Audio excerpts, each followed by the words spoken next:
All right, today we're jumping into Brené Brown's incredible book, Daring Greatly.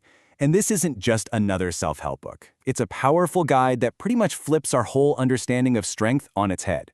It argues that leaning into discomfort, the messy, uncertain stuff, is the actual key to living a fuller, more connected life.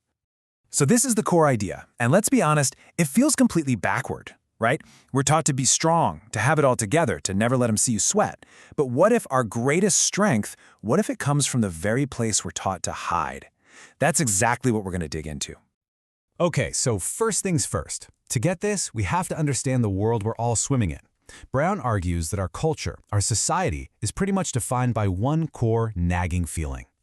And she calls this scarcity. You know that feeling? It's that constant, low-grade hum in the back of your mind that you're falling behind.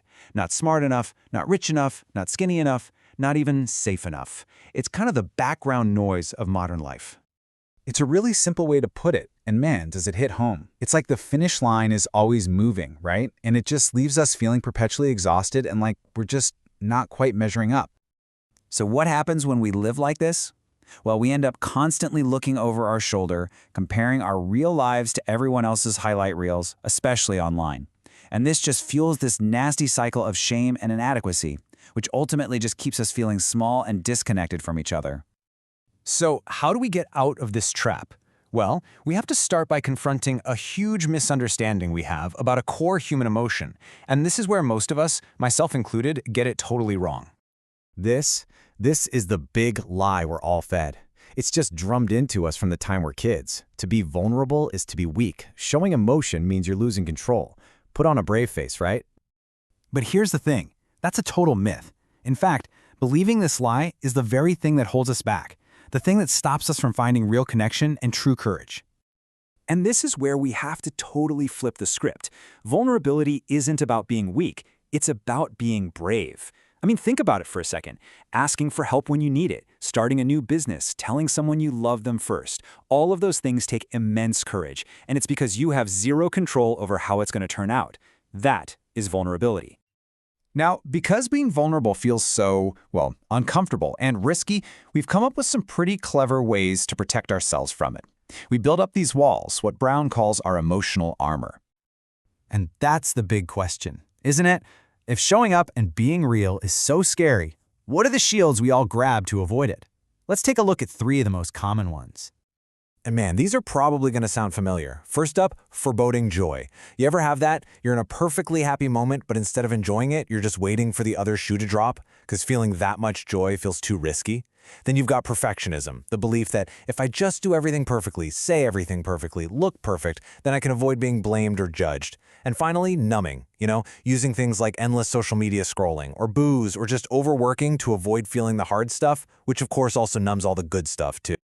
Okay, so if we're going to be brave enough to take off the armor, we have to get really honest about what we're actually afraid of. The real monster here isn't vulnerability itself. It's the fear of one specific, incredibly powerful emotion. And that emotion is shame. And it's not just about feeling embarrassed. Shame is that deep, gut-wrenching fear that if people really see us, flaws and all, they'll decide we're not worthy of connection. It's that core, I am bad feeling. And this leads us to a super critical distinction. Guilt says, I did something bad. See, it focuses on your behavior. And that can actually be a good thing. It can lead us to apologize and make things right. But shame says, I am bad. It attacks who we are at our core, and it's totally destructive. It just makes us want to hide. So what's the kryptonite for shame? How do we fight it? Well, the antidote is surprisingly simple, though not always easy. See, shame needs 3 things to grow: secrecy, silence, and judgment. The moment you speak your shame to someone who responds with empathy, it can't survive. It just withers in the light of that connection. Okay, so after all this tough work, what's the payoff? What's the reward for taking off all that armor and daring to actually be seen? Well, it's what Brown calls living a wholehearted life. And this is such a game-changing idea. The cure for that feeling of never enough isn't having more than enough. It's realizing that you are enough, right now, just as you are. Wholeheartedness means you're engaging with the world from a place of worthiness, not from a place where you're constantly hustling to prove you deserve to be here. Let's make this real for a second, using parenting as an example. Instead of this crazy pressure to raise perfect kids, wholehearted parenting is about modeling self-compassion. It's about embracing our own imperfections and theirs too. It means teaching our kids that they belong to themselves first, not to some idea of who we think they should be. It's really a blueprint for connection over control. Look, at the end of the day, daring greatly isn't some big, one-time heroic act. It's a daily practice. It's just about choosing to show up, imperfections and all.